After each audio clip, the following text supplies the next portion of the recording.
Hey, so adding a transition is actually going to be really easy.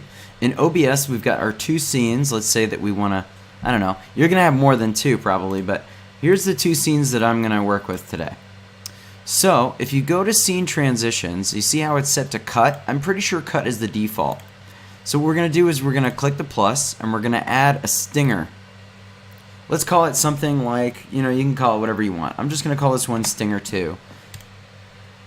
Then it's going to open this dialog and you're going to click browse to find the video file that you want to use as your stinger.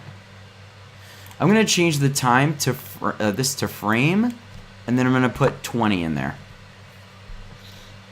And everything else should be good. Just click OK. So now when I click to the other scene, there's going to be a transition.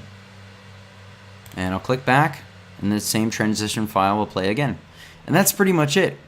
You can mess around with the settings in here by just clicking the gear and then properties. That'll take you back into the properties for that. And you can change the file.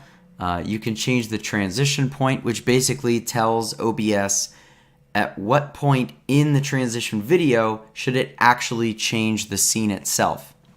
Now I'll show you something quick about that. If I set that to 0 and I click OK, watch how you'll see for a moment the scene will change before the video. See how you saw the webcam drop away before the video actually happened? I'll do it again. Now you'll see the webcam come in before the video. Just for a split second. That's why we set that to 20. So I'm going to go back to properties, set this to 20, and that tells it wait for 20 frames after the transition before actually changing scenes. So now you don't actually see the scene change before the video change. Pretty cool. All right, have fun.